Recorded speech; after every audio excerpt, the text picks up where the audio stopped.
Assalamualaikum warahmatullahi wabarakatuh.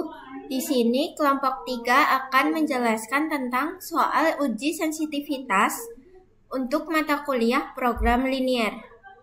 Oke, yang pertama kita perkenalan anggota kelompok, yaitu yang pertama ada Egidia Citra Safitri dengan NIM akhir 065, kemudian ada Anina Nurhidayah dengan NIM akhir 051, kemudian ada Dita Yuni Nur Fadila dengan NIM akhir 079. Kemudian ada Salsa Nur Aini dengan NIM akhir 067.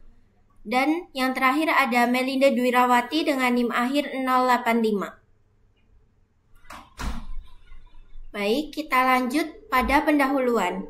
Analisis sensitivitas memiliki keunggulan utama karena mampu menunjukkan dampak perubahan nilai keuntungan, sumber daya, atau batasan terhadap solusi optimal tanpa harus menyelesaikan ulang seluruh model. Tujuan utamanya adalah untuk melihat apakah solusi tetap optimal ketika terjadi perubahan data, serta menentukan rentang perubahan yang masih dapat diterima tanpa mengubah solusi.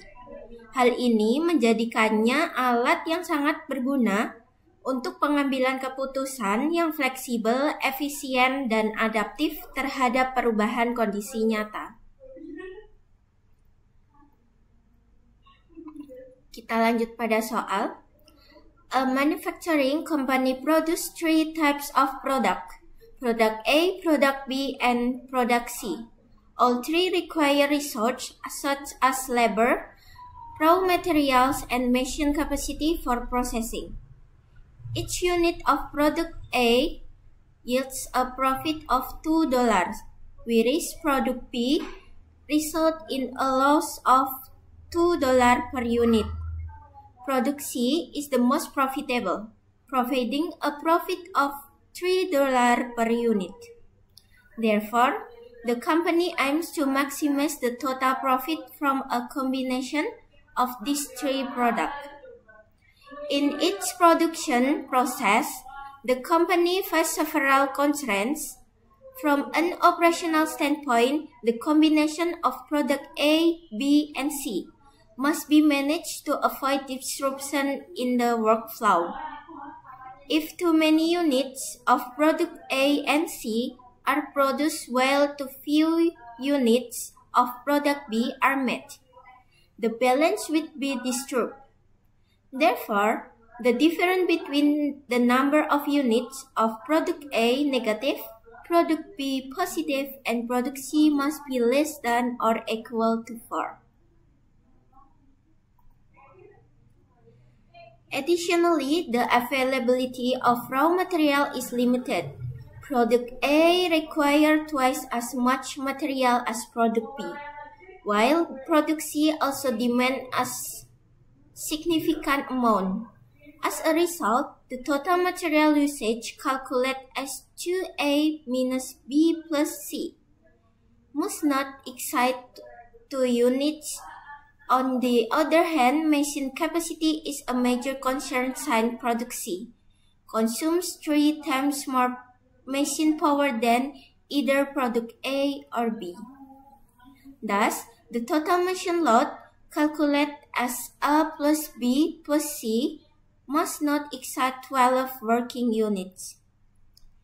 Given this condition, the company wants to determine how many units of each product should be produced in order to maximize total profit without violating the available resource constraint.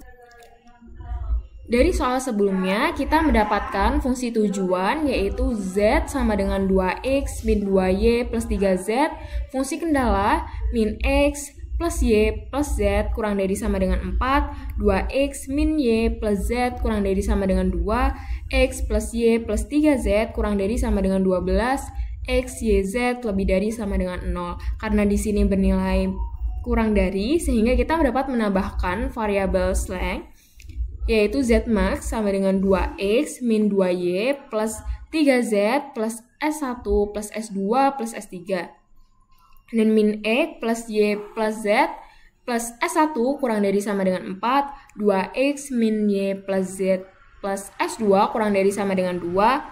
X plus Y plus 3Z plus S3 kurang dari sama dengan 12. Dari model matematika sebelumnya, kita dapat membuat tabel awal untuk mencari nilai optimal. Untuk mencari nilai optimal pada tabel awal, kita memerlukan angka kunci pada tabel tersebut. Nah, untuk mencari angka kunci, kita dapat melihat dari kolom kunci dan baris kunci. Untuk mencari kolom kunci sendiri itu dapat dilihat dari ZJ min CJ yang bernilai paling kecil minus paling kecil. Dan di sini kita dapat melihat min 3. CJ sendiri yaitu di sini bernilai 2, min 2, 3, 0, 0, 0. Nah, untuk mencari baris kunci, karena tadi sudah didapatkan kolom kunci yaitu pada kolom Z, kita mencari baris kunci. Baris kunci sendiri itu didapat dari kuantitas dibagi dengan kolom kunci, yaitu 4 dibagi 1, 2 dibagi 1, 12 dibagi 3, sehingga menghasilkan penilaian tersebut.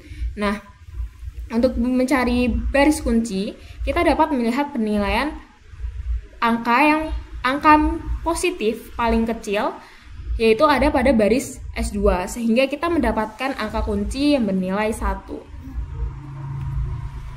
Selanjutnya, pada iterasi 1, kita juga sama pada seperti sebelumnya, yaitu mencari angka kunci. Untuk mencari angka kunci di sini sedikit berbeda, yaitu karena di sini sudah menjadi Z dan Z sendiri bernilai 3. Nah, di sini kita dapat membuat baris baru dengan cara yaitu baris kunci tersebut, 2 baris kunci dapat dibagi dengan angka kunci, yaitu 2 dibagi 1, min 1 dibagi 1, 1 dibagi 1, dan seterusnya, sehingga menghasilkan 2, min 1, 1, 0, 1, 0. Nah, untuk mencari baris-baris lainnya, yaitu kita dapat menggunakan rumus, yaitu baris lama dikurangi kolom kunci dikali dengan baris baru, sehingga menghasilkan angka-angka tersebut. Nah, selanjutnya yaitu kita mencari kolom kunci. Sebelum mencari kolom kunci, kita mencari nilai ZJ. Nilai ZJ sendiri itu didapat dari CB dikali dengan kolom koefisien, yaitu 0 dikali min 3 ditambah 3 dikali 2 ditambah 0 dikali min 5, sehingga menghasilkan 6, dan begitu pun seterusnya. Sehingga di sini kita dapat mendapatkan ZJ min CJ, dan nilai yang paling terkecil yaitu ada di minus 1 pada kolom Z. Nah, untuk mencari baris kunci, kita dapat melihat setelah kita bagi kuantitas dengan kolom kunci menghasilkan penilaian tersebut. Sebelumnya, untuk mencari baris kunci, kita dapat mengambil angka positif terkecil, sehingga kita mendapatkan pada baris S1. Dan di sini kita mendapatkan angka kunci yaitu 2. Selanjutnya pada iterasi 2. Iterasi 2 sama halnya dengan iterasi 1. Karena di sini pada ZJ min CJ tidak ada yang bernilai minus pada tabel tersebut. Artinya, tabel tersebut sudah bernilai optimal. Sehingga kita mendapatkan nilai Z max yaitu 7, X sama dengan 0, Y sama dengan min 2, Z sama dengan 3. Next, yaitu soal yang pertama. In the profit coefficient of product B or Y in the objective function increases from -2 to -1.5. Will the optimal solution remain the same? Explain how this change affect the optimal solution and the maximum value of Z. Gimana caranya? Caranya itu, yang pertama, kita ubah koefisien pada fungsi tujuan menjadi alfa di tabel PO. Tabel ini yang sudah dioptimalkan sebelumnya. Nah, caranya itu, koefisien pada kolom Y di sininya diganti alfa di CJ-nya, dan di CB-nya juga pada Y-nya diganti alfa. Nah, akan tetapi yang lainnya itu tetap dengan program optimal yang sebelumnya. Selanjutnya, kita mencari ZJ. ZJ itu didapat dari mana sih? ZJ itu didapat dari CB dikali kolom yang mau kita cari. Misalkan kita mau mencari pada kolom Q. Berarti kita kalikan CB dikali Q. Kalau misalkan kita mau mencari kalau misalkan kita mau mencari ZJ-nya di X, berarti CB dikali X. Begitu juga seterusnya. Nah, sekarang yang pertama kita mencari pada kolom Q dulu, yaitu CB dikali Q. Nah, sekarang kita mengalihkan alfa dikali 1 ditambah 3 dikali 3 ditambah 0 dikali 2, hasilnya alfa ditambah 9. Lalu pada kolom X, alfa dikali minus 1/2 ditambah 3 dikali setengah ditambah 0 dikali minus 5 menghasilkan minus 1/2 alfa ditambah 1/2. Lalu pada kolom Y, alfa dikali 1 ditambah 3 dikali 0 ditambah 0 dikali 4 menghasilkan alfa. Pada kolom Z, alfa dikali 0 ditambah 3 dikali 1 ditambah 0 dikali 0 menghasilkan 3. Pada kolom S1, alfa dikali setengah ditambah 3 dikali setengah ditambah 0 dikali minus setengah menghasilkan 1/4 alfa ditambah 1/1/2. Maksudnya setengah. Oke, maaf. Maksudnya itu 1/4 alfa ditambah 1/2. Lalu pada kolom S2, alfa dikali minus setengah ditambah 3 dikali setengah ditambah 0 dikali minus 2 1/4 menghasilkan minus setengah alfa ditambah 1/2.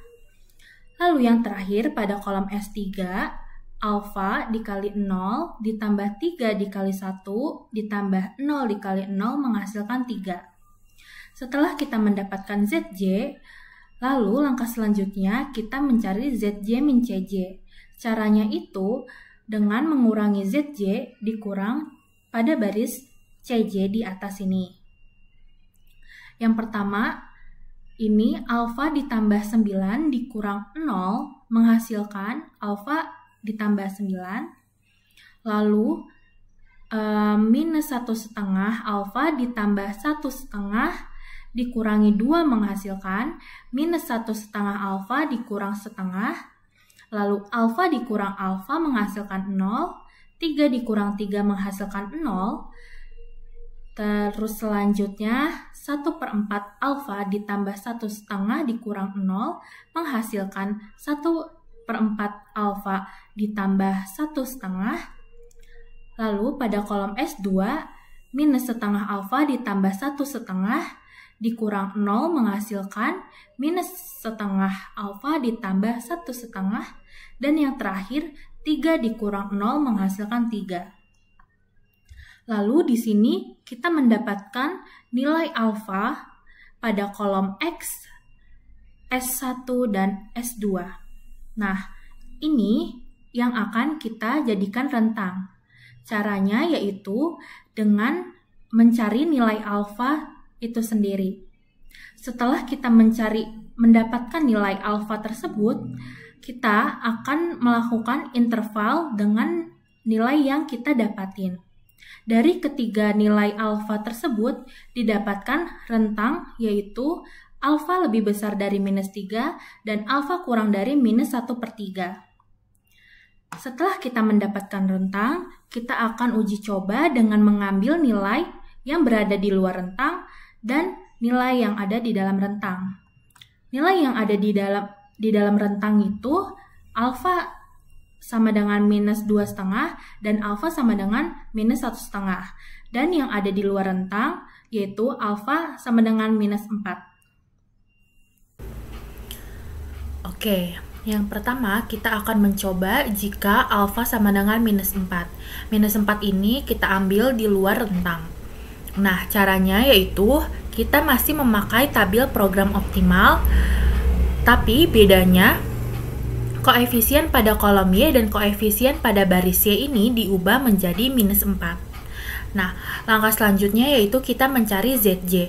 ZJ ini bisa kita dapat dari nilai pada kolom CB dikali dengan nilai pada kolom yang mau kita cari. Misalkan kita mau mencari ZJ pada kolom Q di sini, berarti kita mengalihkan nilai kolom CB dan nilai kolom Q.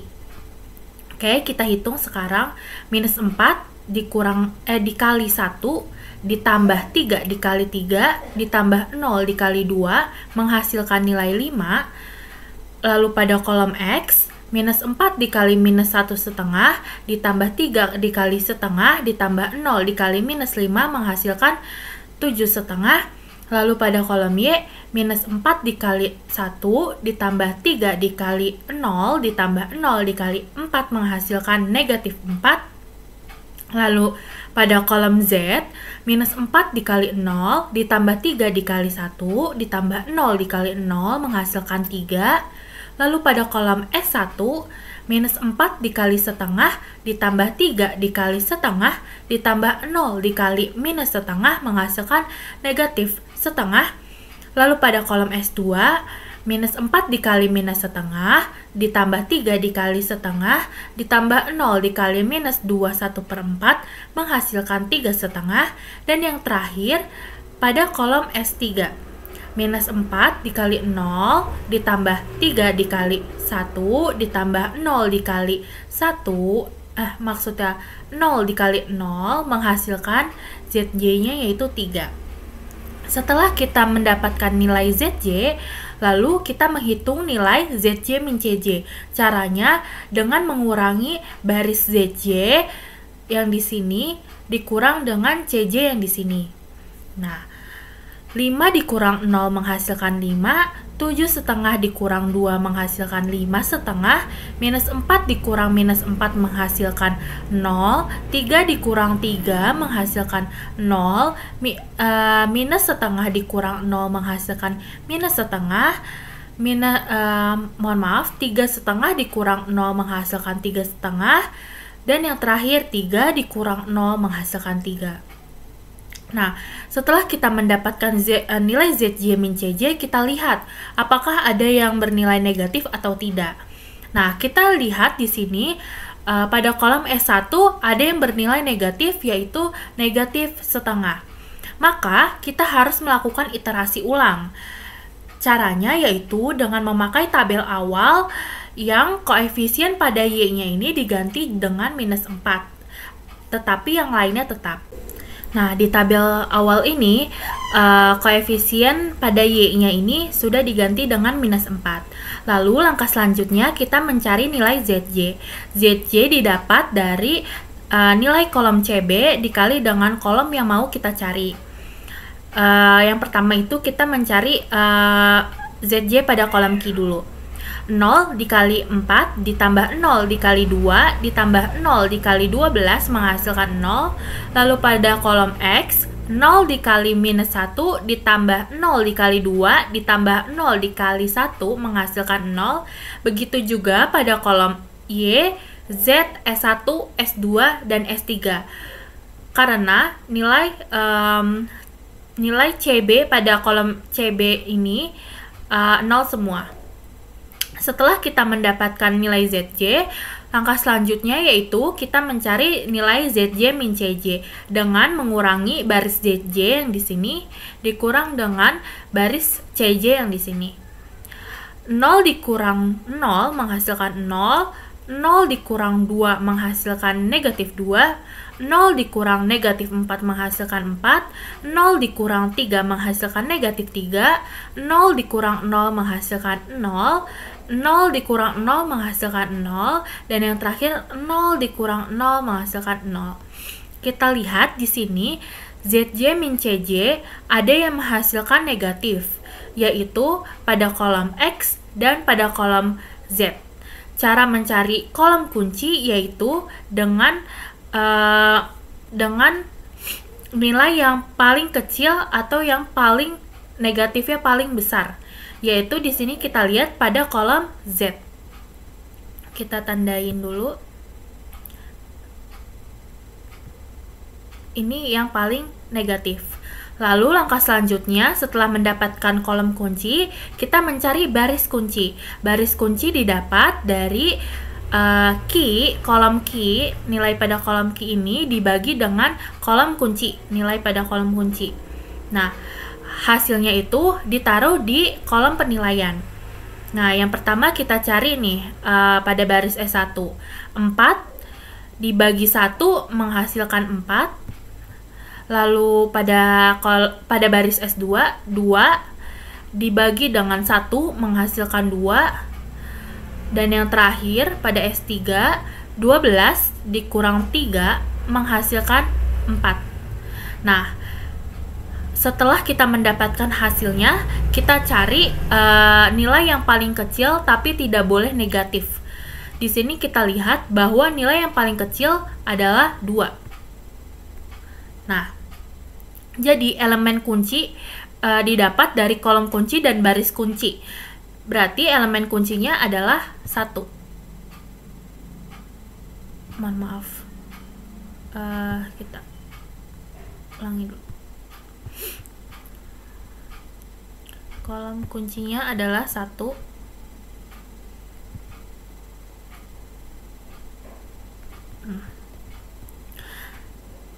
Nah, setelah kita mendapatkan elemen kunci, langkah selanjutnya kita akan membuat iterasi 1. Nah, langkah pertama yaitu baris baru ini. Baris baru pada baris barunya yaitu S2. S2 ini diganti dengan Z karena elemen kunci berada di Z.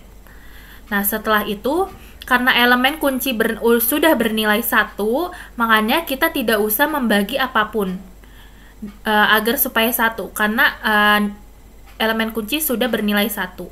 Lalu kita tulis di sini nilai yang sama 2, 2, negatif 1, 1, 0, 1, 0. Setelah itu kita mencari nilai S1 dan S3. Caranya yaitu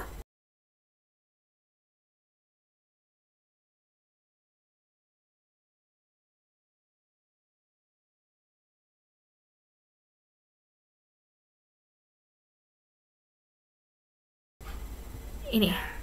Untuk baris S1 kita tulis baris lama ini dikurang dengan kolom kunci dikali dengan baris baru. Baris baru di sini, baris baru ini. Kolom kuncinya yang di sini. Ini baris lamanya S1. Ya. Di sini kita tulis S1 baris lama. Baris lamanya. Setelah itu ini adalah kolom kunci karena kolom kuncinya adalah 1. 1 yang ini ya. Nih kolom kuncinya yang ini, yang 1. Kita tandain dengan warna lain. Ini kolom kuncinya. Ini baris lamanya yang di sini.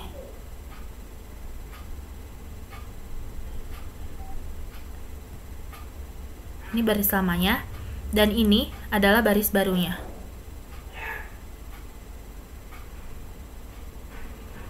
Baris baru yang tadi kita dapat. Nah, jadi baris lama ini dikurang dengan kolom kunci dikali dengan baris baru. Nah, kita dapat menuliskan seperti ini. Baris lamanya 4 minus 1 1 1 1 0 0. Dan kolom kuncinya kita tulis di sini 1 1 1 1, 1, 1. Karena tadi kolom kuncinya 1 ya. Lalu pada dikali dengan baris baru. Baris barunya yang ini. 2, 2, negatif 1, 1, 0, 1, 0. Kita kalikan dikalikan dengan elemen kunci. 2, 2, negatif 1, 1, 0, 1. Setelah itu kita mendapatkan hasil dari pengurangan ini. 4 dikurang 2 menghasilkan 2, negatif 1 dikurang negatif 2 menghasilkan negatif 3, 1 dikurang negatif 1 menghasilkan 2, 1 dikurang 1 menghasilkan 0, 1 dikurang 0 menghasilkan 1, 0 dikurang 1 menghasilkan negatif 1, 0 dikurang 0 menghasilkan 0. Ini adalah baris baru pada S1. Kita tulis di sini, di bagian S1-nya. Setelah kita mendapatkan nilai pada S1, pada baris S1, selanjutnya kita mencari nilai pada baris S3. Caranya sama, dengan mengurangi baris lama dikurang kolom kunci dikali baris baru. Nah, kita sekarang tandain, mohon maaf. Kita sekarang tandain agar tidak bingung.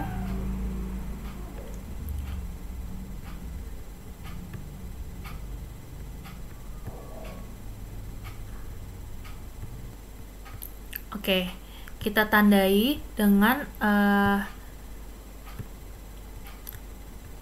ini adalah baris lama di S3. Ya.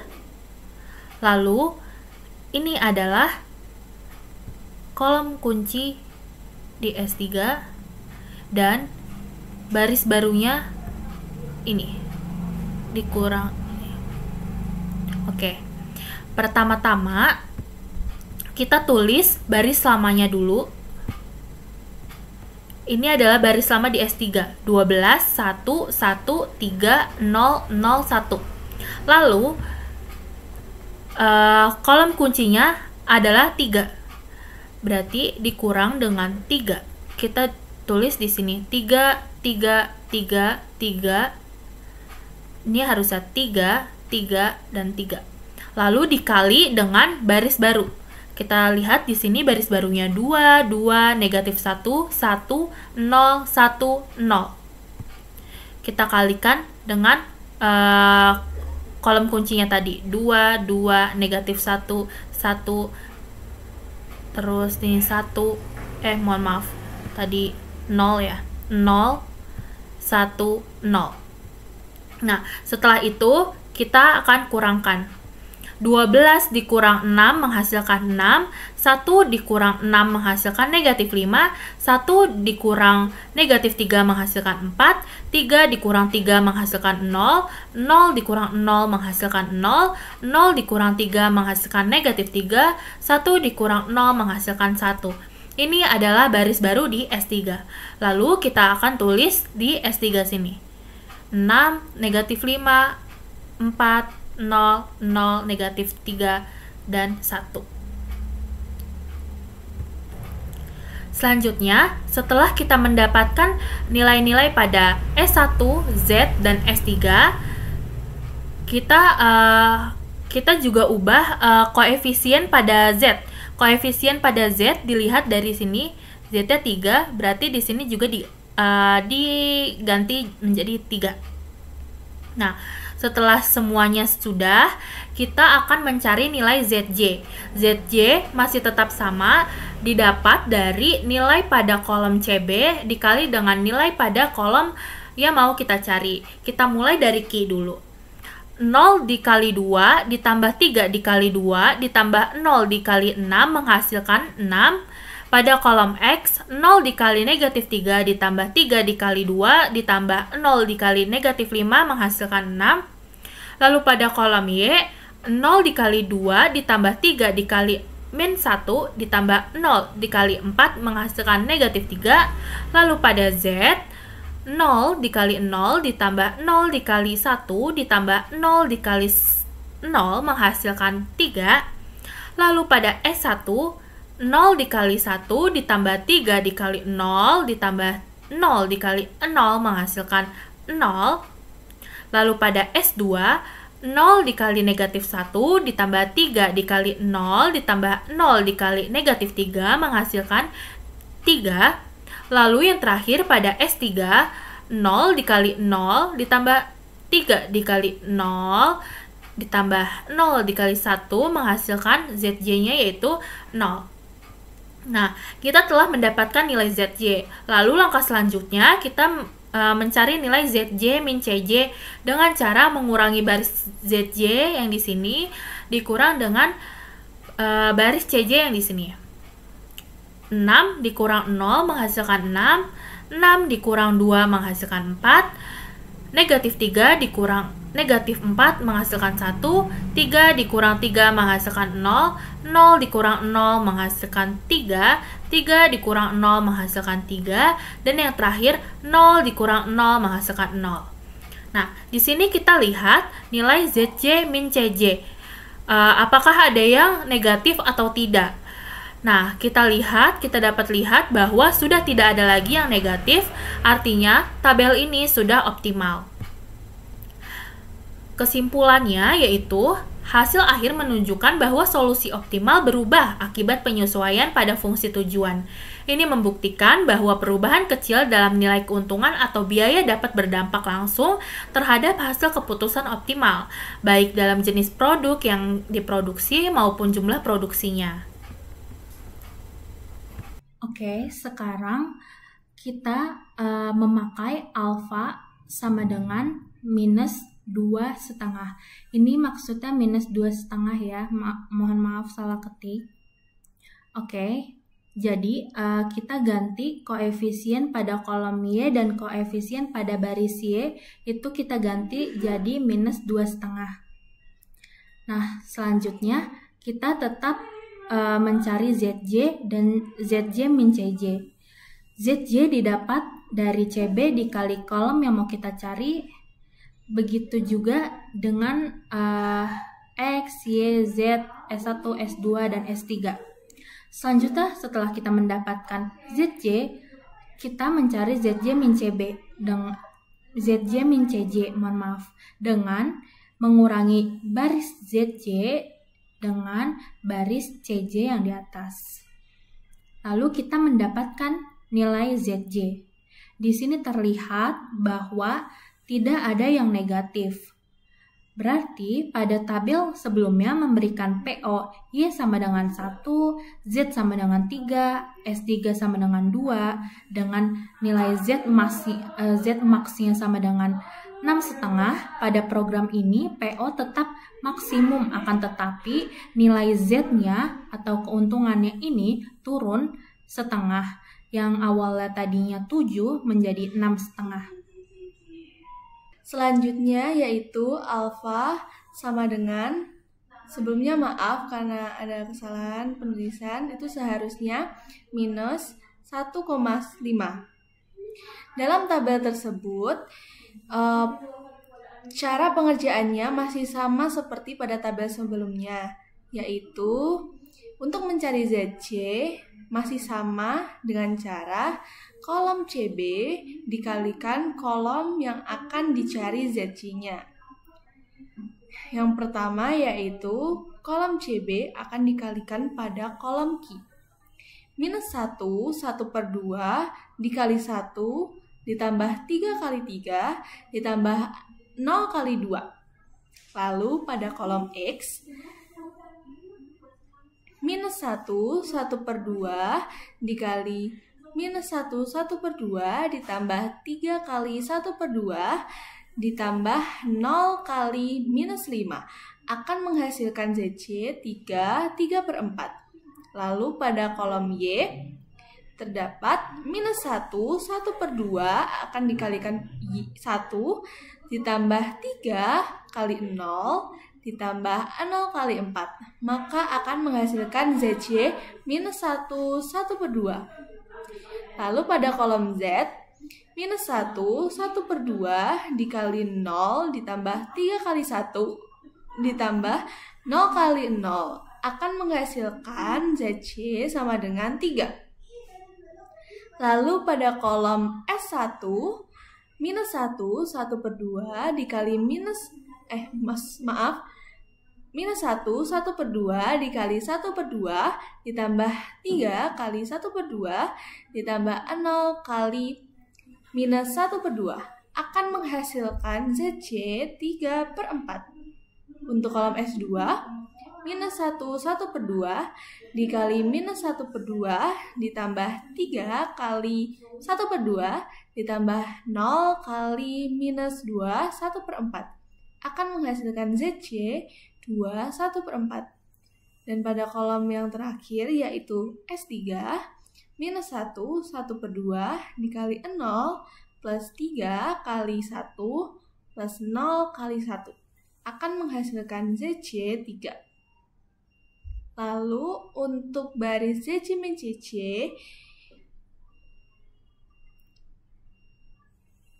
kita bisa melakukan pengurangan pada baris ZC dan pada baris atas. 7, 1 per 2 dikurangi 0, maka hasil pada baris ZC min CC akan menghasilkan 7, 1 per 2. Lalu pada baris ZC kolom X, 3 per 4 dikurangi 2, maka akan menghasilkan ZC min CC 1, 3 per 4. Lalu ada minus 1, 1 per 2 dikurang minus 1, 1 per 2. Maka akan menghasilkan ZC min CC yaitu sama dengan 0. Lalu ada 3 minus 3 menghasilkan 0, 3 per 4 dikurangi 0 akan menghasilkan 3 per 4. 2, 1 per 4 dikurangi 0 akan menghasilkan 2, 1 per 4, dan 3 dikurangi 0 akan menghasilkan 3. Kesimpulan, pada tabel ini memberikan PO, Y sama dengan 1, Z sama dengan 3, dan S3 sama dengan 2, dengan Z max 7,5. Pada program ini, PO tetap, tetapi Z max meningkat. Selanjutnya untuk soal yang kedua, yaitu the company management has added a new policy stating that the combined quantity of product A and product C must not exceed 5 units. This means an additional constraint is introduced, X plus Z less than 5. How does this new constraint affect the previous optional solution? Is the old solution still feasible? If not, determine the new optimal solution that satisfies all constraints, including the additional one. Oke, hal ini kita masuk ke dalam penambahan kendala baru. Jadi di soal ini memiliki fungsi tujuan yaitu Z sama dengan 2X dikurang 2Y ditambah 3Z dengan 4 kendala. Yang satunya itu kendala baru, yaitu kendala pertama yaitu min X ditambah Y ditambah Z kurang dari 4. Kendala kedua yaitu 2X dikurang Y ditambah Z kurang dari 2. Lalu yang ketiga X ditambah Y ditambah 3Z kurang dari sama dengan 12. Lalu kendala barunya yaitu X ditambah Z kurang dari sama dengan 5.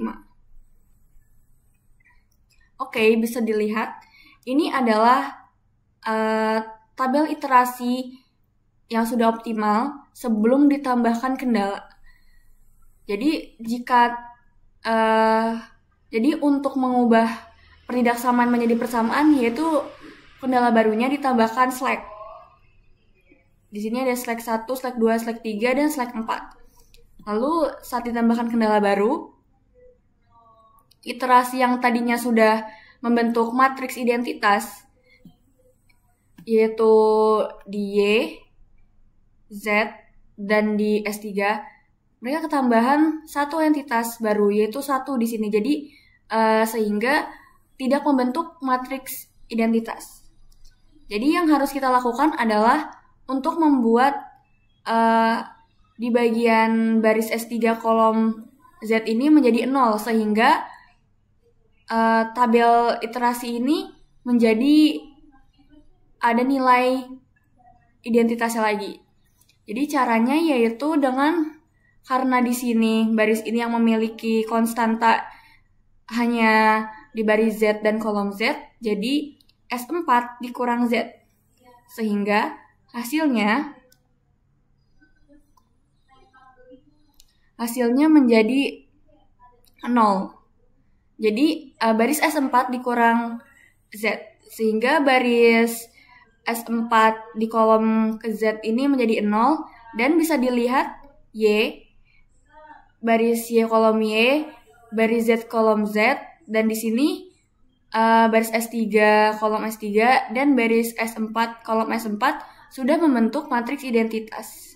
Dan juga di sini ZJ-nya, kita lihat sebelumnya, ZJ-nya itu di sini masih 7. Lalu selanjutnya, di sini ZJ-nya juga 7, jadi ZJ-nya ini tidak berubah, sehingga dapat dilihat bahwa nilai PO itu tetap, meskipun sudah ditambahkan dengan kendala baru. Dan ini untuk menambah kendala baru kami hitung secara manual. Kami mengujinya juga dengan software POMQM. Nah, di sini kami menguji melalui software POMQM. Dapat dilihat hasilnya juga sama ya. ZD-nya tetap 7 meskipun sudah dikurang pada iterasi terakhir ini. Kesimpulan, setelah menyelesaikan soal sensitivitas, dapat disimpulkan bahwa perubahan pada koefisien di fungsi tujuan maupun pada fungsi kendala produksi dapat mempengaruhi hasil akhir dari model. Jika perubahan masih berada dalam batas yang diperbolehkan, maka solusi optimal tidak berubah, meskipun nilai maksimum atau minimum dari fungsi tujuan bisa mengalami kenaikan atau penurunan. Namun, jika perubahan melebihi batas tersebut, maka solusi optimal bisa berubah atau bahkan tidak lagi berlaku. Analisis sensitivitas ini berguna untuk mengetahui seberapa kuat dan stabil solusi yang diperoleh terhadap perubahan kondisi, serta membantu pengambilan keputusan yang lebih tepat dalam perencanaan produksi. Terima kasih. Wassalamualaikum warahmatullahi wabarakatuh.